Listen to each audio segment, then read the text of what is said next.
wabarakatuh. Sobat Azul rahimakumullah. Kekonyolan tingkah laku Abu Nawas dalam setiap cerita sangat disenangi sang raja, lantaran ia kerap bertutur sesuai dengan logika. Walau terkadang apa yang ia katakan menyinggung perasaan sang raja, namun Abu Nawas dengan kepiawaiannya bermain kata, sang raja pun pada akhirnya bisa tertawa terbahak-bahak. Di sore hari yang cerah, Abu Nawas berjalan-jalan menyusuri kota Baghdad. Sampailah ia di sebuah lorong yang sempit, dan ia melihat seorang pengemis yang sedang duduk sendirian sambil meratapi nasibnya. Abu Nawas lalu menghampiri si pengemis. "Kamu kenapa terlihat murung?" tanya Abu Nawas. "Saya dari pagi belum makan, Tuan. Saya sudah mengemis ke sana kemari, tapi tidak ada yang mau memberiku uang," jawab si pengemis sambil menangis terisak. Abu Nawas menjadi merasa iba. Abu Nawas lalu merogoh kantong bajunya dan memberikan 10 dinar. "Ini ada 10 dinar untukmu, supaya kamu bisa membeli makanan," kata Abu Nawas.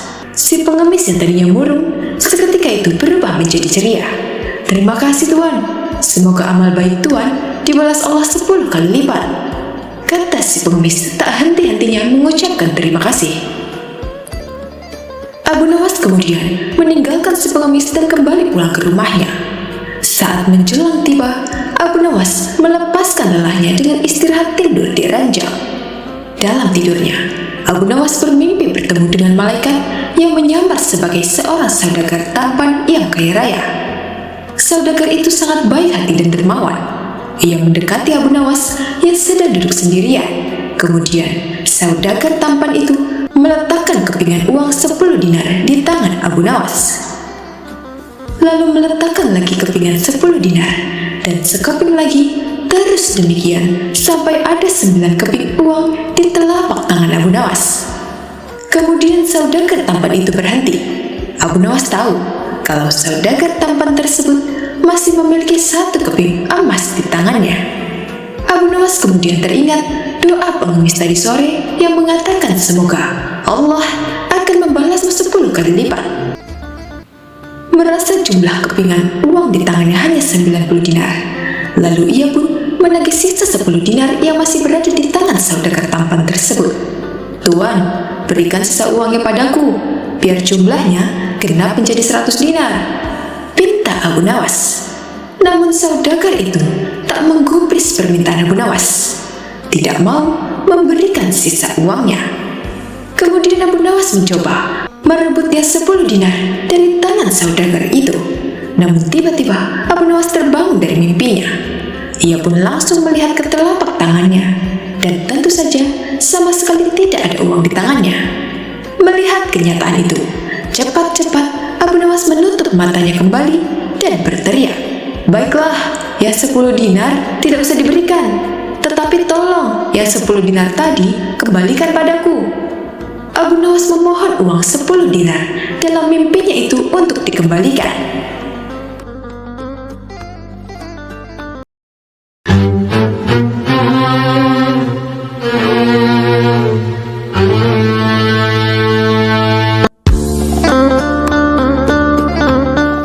Sobat Azul rahimakumullah.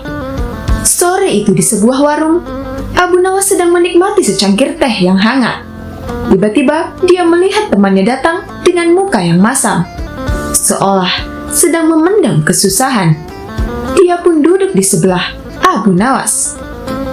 "Sore ini cuaca sangat cerah, tapi kenapa mukamu tidak secerah sore ini?" Abu Nawas memulai perbincangan. "Bulan-bulan ini istriku mengeluh tentang tempat tinggal kami," sahut kawannya. "Kenapa? Ada apa dengan rumahmu?" "Dia mengeluhkan tempat tinggal kami yang menurutnya terlalu sempit untuk kami berempat tinggal." "Kenapa tak kau lebarin saja?" kata Abu Nawas menawarkan saran. "Kalau ada uang, tentu hal ini tak akan terjadi."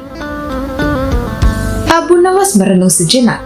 Dia coba mencari akal untuk pecahkan masalah sahabatnya. Setelah dapat akal, dia pun berkata, "Begini, apakah kamu punya uang untuk membeli seekor keledai?" Sahabatnya tak lantas menjawab pertanyaan Abu Nawas, karena dia sedikit bingung apa hubungannya membangun rumah dengan membeli seekor keledai. Tapi dalam hatinya, dia yakin pada sahabat yang satu ini, karena dia selalu mendapat jalan keluar dari masalah apapun yang dia hadapi. Kemudian dia menjawab, "Iya, untuk membeli seekor keledai saja saya punya." "Nah, belilah olehmu seekor keledai, simpan dan uruslah di rumahmu." Ia pun tambah bingung. Bagaimana tidak? Tanpa seekor keledai saja, rumahnya terasa sempit. Apalagi kalau ditambah seekor keledai. Tapi dia tak berani membantahnya. Sekali lagi, dia yakin pada sahabatnya. "Baiklah, saya akan coba saran dari kamu." Dibelilah olehnya seekor keledai dan dibawanya pulang. Sesampainya di rumah, langsung saja dia memasukkan keledainya ke dalam rumah, sesuai saran dari Abu Nawas. Istrinya yang ada di dalam rumah terkejut sambil memarahi suaminya. Dianggapnya suaminya itu sudah tidak waras. "Kamu sudah gila ya?" Istrinya memarahi dia, tetapi tak sepatah kata pun yang keluar dari mulutnya. Dia sendiri bingung dengan apa yang telah ia lakukan dengan saran dari sahabatnya itu. Keesokan harinya ia kembali menemui Abu Nawas. Setelah menceritakan apa yang terjadi di rumahnya, Abu Nawas malah menyarankannya untuk membeli lagi seekor kambing. Dia pun tambah kebingungan. Bagaimana tidak? Seekor keledai saja sudah sangat merepotkan. Apalagi kalau harus ditambah dengan seekor kambing. Lagi-lagi, dia tidak bisa menolak sarannya karena dia percaya akan kecerdikan sahabatnya itu. Dia pun pulang dengan membawa seekor kambing ke rumahnya. Dapat kita bayangkan apa yang bakal terjadi di rumahnya. Untuk kedua kalinya, ia kena marah dari sang istri. Apalagi dengan saran yang ketiga, ia harus membeli lagi seekor angsa. Tambah semrawut saja rumahnya. Habislah kesabarannya. Ia tak kuat lagi tinggal bersama hewan-hewan tersebut dan pergi menemui si pemberi solusi. Abu Nawas hanya tersenyum mendengar curhatan sahabatnya seraya berkata, "Berapa uang yang kamu punya sekarang?" "Tak sepeser pun uang di kantongku," kata sahabatnya. "Sekarang kamu pulanglah dan jual keledaimu." Keesokan harinya, setelah dia menjual keledainya, dia kembali menemui Abu Nawas. Namun kali ini ada yang berbeda. Di wajahnya sedikit lebih cerah. "Bagaimana keadaan rumahmu sekarang?" tanya Abu Nawas. "Alhamdulillah, rumahku sekarang terasa sedikit lapang setelah keledainya kujual," jawab sahabatnya. Abu Nawas kembali berkata, "Nah, sekarang kamu jual kambing dan angsanya." Dia pun menuruti kata sahabatnya itu. Keesokan harinya, wajah dia benar-benar sumringah. Tak ada beban yang tergambar di wajahnya sedikit pun. Dia pun berterima kasih kepada Abu Nawas, sahabatnya itu. Akhirnya, dia dan istrinya sadar bahwa kelapangan itu ada setelah kita merasakan terlebih dahulu kesempitan.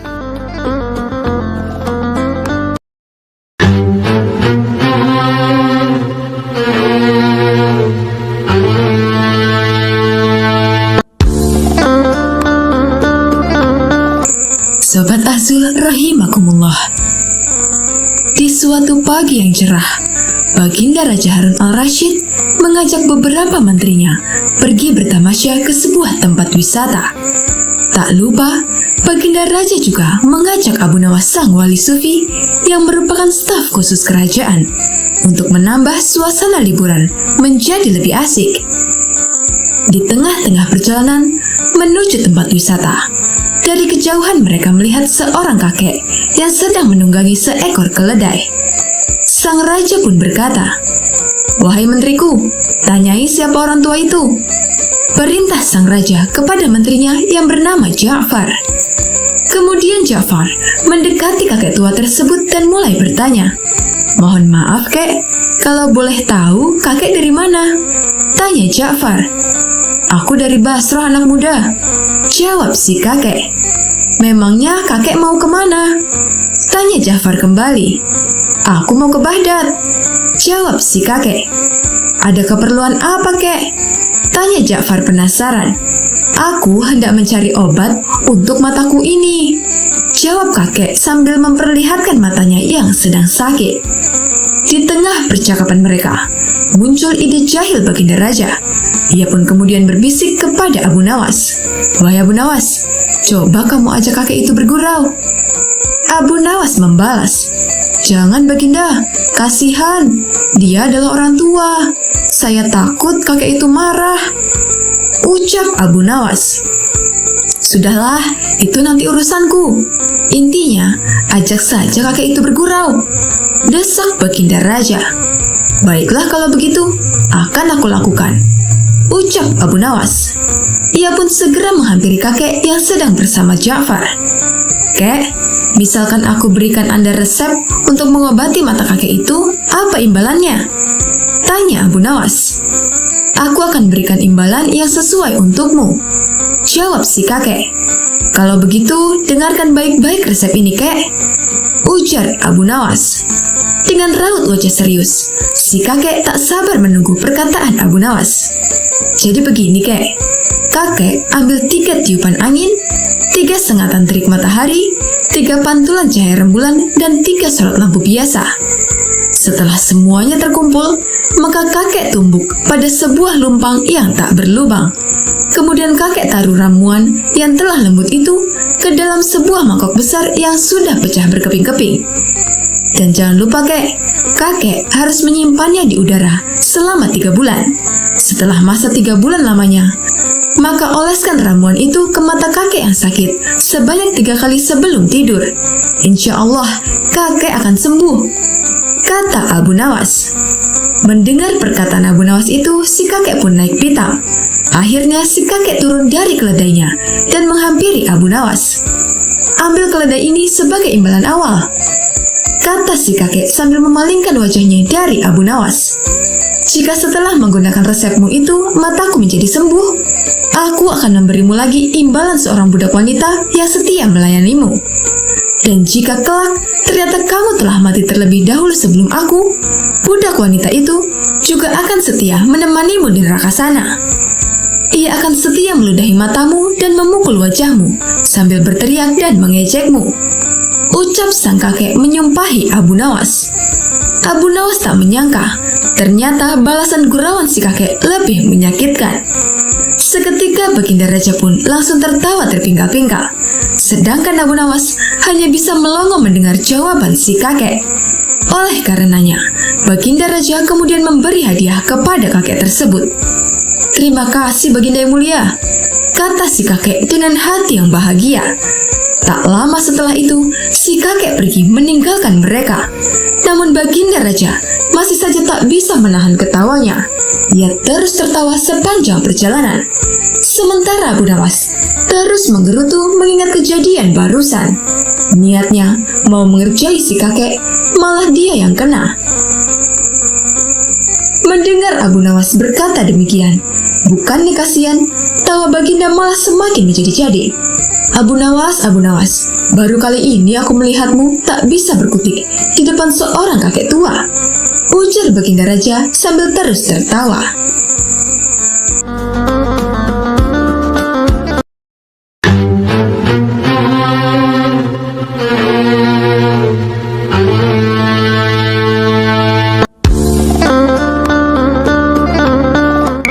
Sahabat Azul rahimakumullah, kecerdikan akal yang dimiliki Abu Nawas sang wali sufi memang luar biasa, hingga banyak kisah kecerdikan yang disangkut pautkan dengan dirinya. Dikisahkan, Abu Nawas mendadak terkenal menjadi ahli ramal. Banyak orang yang datang kepadanya untuk diramalkan nasibnya. Bahkan orang-orang terkenal dari negeri seberang juga ikut mengantri di rumah Abu Nawas untuk diramal nasibnya oleh sang wali sufi. Baginda Raja Harun al-Rashid merasa khawatir. Jangan-jangan Abu Nawas bisa membahayakan kerajaan. Maka tanpa pikir panjang, Abu Nawas ditangkap dan dijebloskan ke dalam penjara. Bahkan Abu Nawas hendak dihukum gantung oleh Raja Harun al-Rashid yang menganggap bahwa Abu Nawas membahayakan kerajaan karena dia jadi peramal yang terkenal. Baginda Raja memvonis Abu Nawas dihukum mati. Akan tetapi, semua ini sudah diperhitungkan oleh Abu Nawas. Dirinya tidak merasa gentar sama sekali. Setelah hari yang ditentukan telah tiba, Abu Nawas digiring ke tempat tiang gantung. Abu Nawas berjalan dengan wajah ceria dan penuh senyuman. Baginda Raja sendiri heran dengan tingkah Abu Nawas ini. "Hai Abu Nawas, di saat-saat terakhirmu, kenapa kamu malah terlihat bahagia?" tanya Raja penasaran. "Bagaimana saya tidak bahagia, Paduka Raja? Karena dimanapun saya berada, Baginda selalu setia menemani saya," sahut Abu Nawas. "Saya sangat beruntung mempunyai raja seperti Baginda," ujar Abu Nawas lagi. "Apa maksudmu, Abu Nawas?" tanya Raja tak mengerti. "Paduka yang mulia, sudah tahu sendiri kan kalau saya sudah terkenal sebagai peramal yang tidak pernah meleset," ucap Abu Nawas lagi. "Menurut ramalan saya, 3 hari setelah kematian saya, maka Paduka akan menyusul saya di akhirat," ucap Abu Nawas sangat yakin.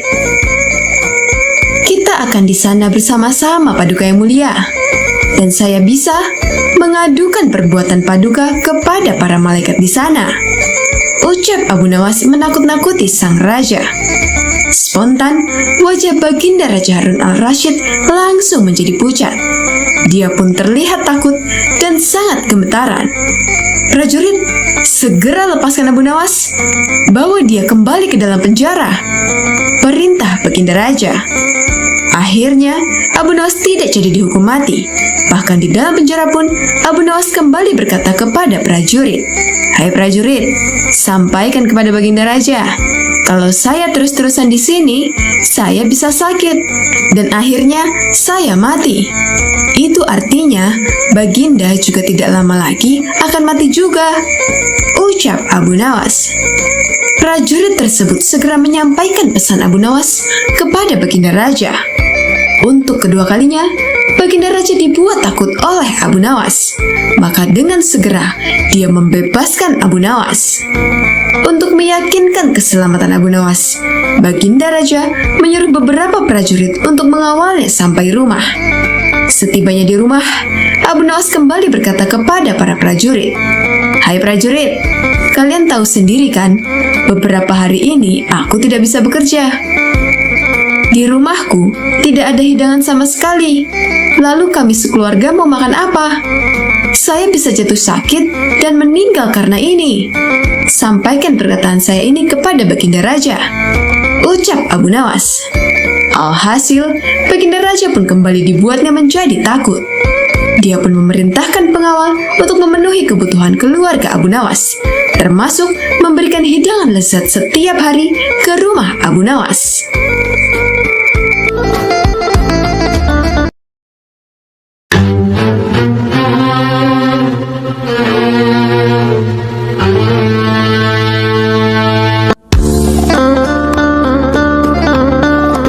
Sobat Azul rahimakumullah, Abu Nawas, sosok wali sufi yang dikenal sangat jenaka dengan kecerdikan yang dimilikinya.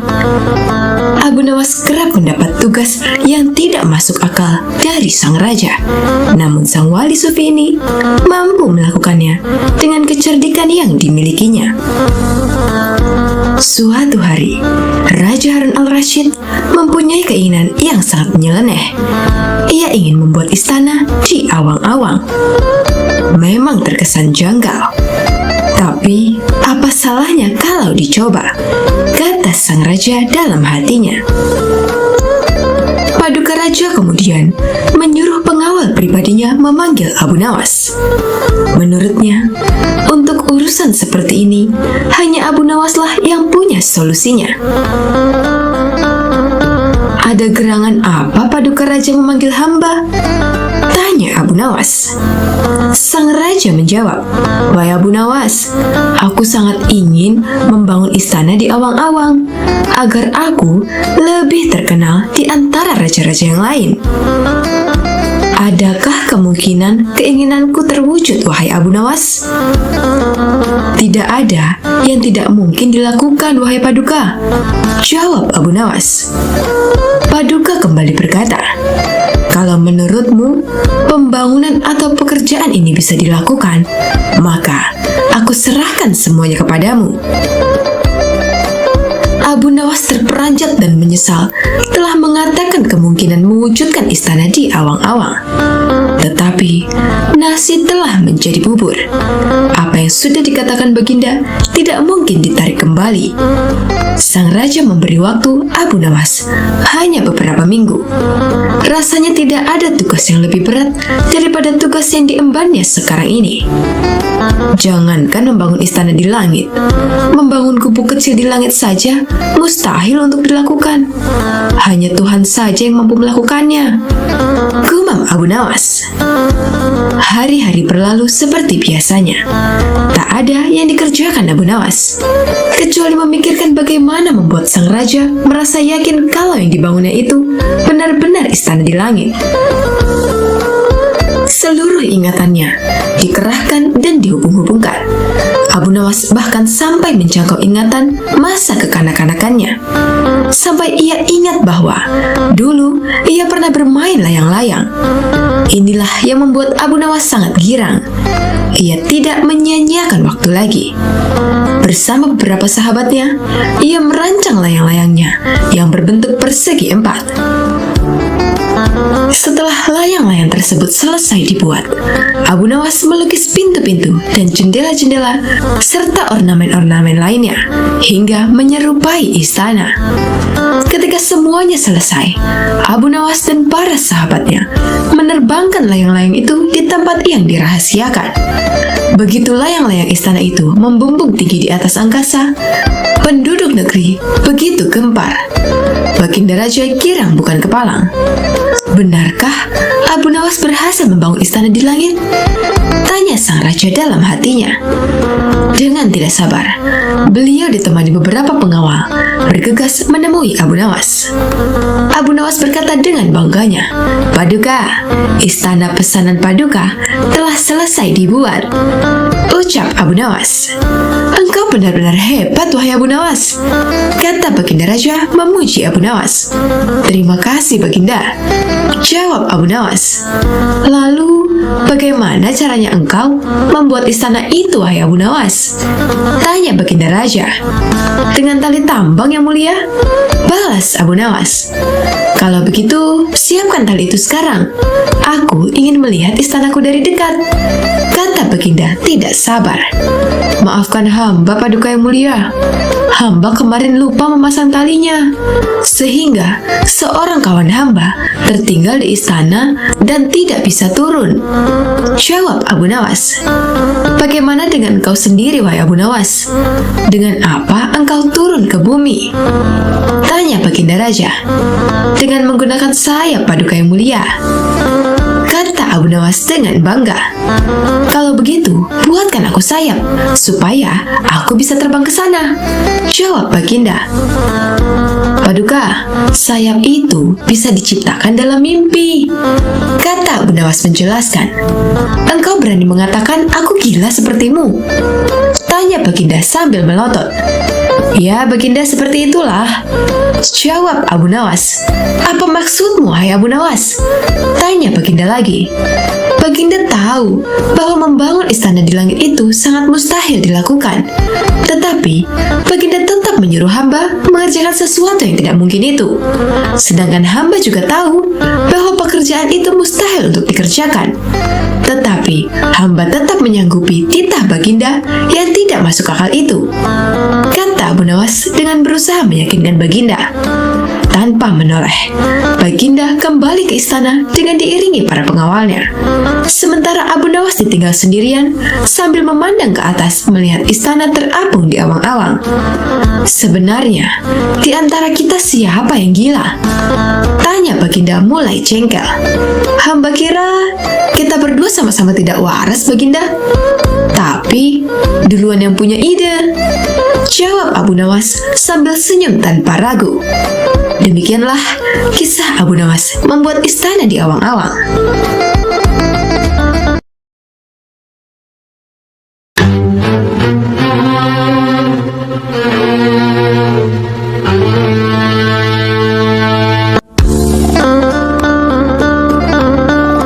Sobat Azul rahimakumullah.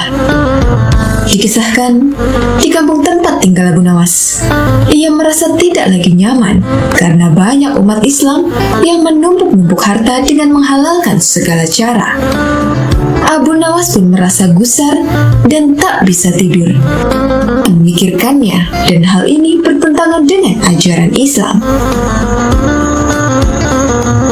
Abu Nawas memutar otak untuk mencari ide yang tepat untuk menyadarkan banyak orang. Abu Nawas sang wali sufi menemukan ide cemerlang, yaitu ide tentang sandal ajaib. Berangkatlah Abu Nawas ke pasar untuk menggelar tikar guna menjual sandal ajaibnya. Sandal ajaib, sandal ajaib, teriak Abu Nawas berkali-kali di pasar. Sesaat kemudian, muncullah seorang pemuda yang melihat-lihat barang dagangannya. Silahkan tuan, mau cari yang apa dan bagaimana?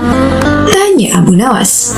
Saya ingin mencari sandal yang bisa merubah hidup yang miskin ini menjadi kaya, jawab pemuda tersebut penuh semangat. Apa maksudmu tuan? Tanya Abu Nawas terheran-heran. Si pemuda lalu menjelaskan bahwa sudah lama ia hidup miskin dan ingin sekali menjadi kaya raya. Saya ingin membeli barang yang bisa memberikan saya keberuntungan, kata pemuda itu. Sejurus kemudian, Abu Nawas menunjukkan salah satu sandal ajaibnya. Ia mengatakan bahwa sandal itu akan membuat penggunanya dari tak punya menjadi orang yang punya. Karena tertarik, pemuda itu akhirnya membeli sandal ajaib Abu Nawas yang harganya lumayan mahal. Si pemuda langsung memakai sandal ajaib itu sambil mondar-mandir berkeliling kampung, berharap keberuntungan segera berpihak kepadanya. Harapan tinggal harapan, jangankan keberuntungan, malah disangka seorang pencuri karena mondar-mandir berkeliling kampung. Merasa dirinya ditipu, si pemuda kembali lagi menemui Abu Nawas untuk memprotes sandal ajaibnya.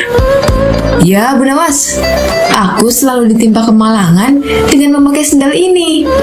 Padahal dulu engkau mengatakan kalau sandal ini mendatangkan keberuntungan. Protes si pemuda. Seingat saya tidak pernah mengatakan seperti itu tuan, sanggah Abu Nawas. Saya hanya mengatakan bahwa bila tuan pada mulanya orang yang tak punya, maka dengan membeli sandal ini, tuan akan menjadi orang yang punya.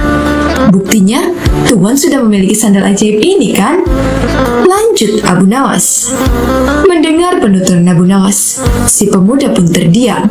Ia menyadari bahwa dirinya sedang salah tafsir.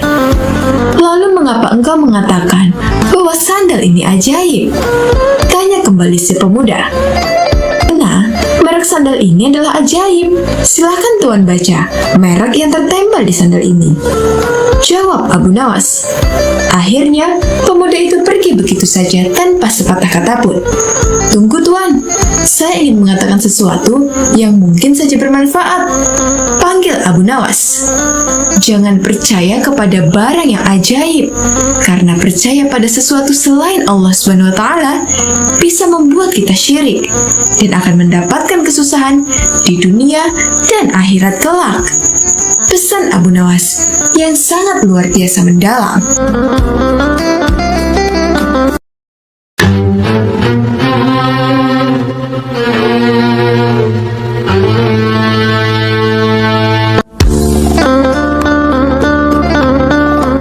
Sobat Ahzul rahimakumullah. Alkisah, pada suatu hari, Abu Nawas sedang bepergian untuk suatu urusan. Tiba-tiba di tengah perjalanan, ia melihat seorang pria mau melompat dari jembatan. Abu Nawas pun bergegas menghampiri pria tersebut. "Jangan, jangan!" teriak Abu Nawas agak ngos-ngosan. "Jangan lakukan itu!" ujarnya lagi. "Mengapa di usiamu yang masih muda berpikir untuk terjun ke dalam air yang sangat dalam itu?" tanya Abu Nawas. "Karena saya bosan hidup," jawab pria itu. "Nak, dengarkan saya. Jika kamu terjun ke dalam sungai itu, saya harus terjun juga menyusulmu untuk menyelamatkanmu. Air itu sangat dalam dan dingin sekali. Saya baru saja sembuh dari radang paru-paru. Tahu maksud saya? Saya bisa mati. Saya mempunyai istri dan anak. Apakah kamu mau hidup dengan beban pikiran seperti ini?" ujar Abu Nawas. "Tentu saja tidak," jawab pemuda itu. "Maka dengarkan saya. Jadilah orang baik-baik. Bertobatlah kepada Allah dan Allah akan mengampunimu. Kamu pulanglah. Nah, dalam kesendirianmu dan di rumahmu yang sepi itu, gantunglah dirimu," ujar Abu Nawas seraya balik kanan pergi. Pemuda itu pun meninggalkan jembatan tersebut.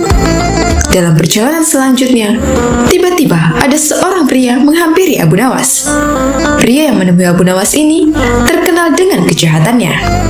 Tanpa basa-basi, pria tadi langsung bertanya kepada Abu Nawas perihal keinginannya agar bisa melihat wujud setan.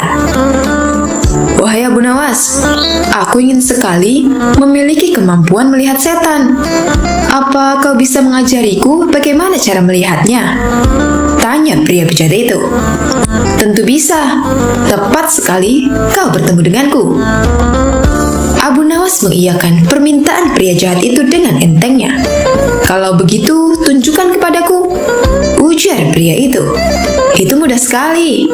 Apa kau memiliki cermin di rumah?" tanya Abu Nawas. "Tentu saja punya, wahai Abu Nawas," jawab pria tadi. "Jadi begini caranya. Pandangi cerminmu betul-betul, tak butuh waktu lama. Kau akan melihat wujud setan yang ingin kau ketahui itu." Jelas Abu Nawas. Pria bejat tadi berlalu sambil tertawa. "Kurang ajar kau Abu Nawas," ucapnya sambil tertawa. Demikian kisah lucu Abu Nawas yang mengubah hidup seorang pria dan menunjukkan cara melihat wujud setan kepada orang jahat. Semoga bermanfaat.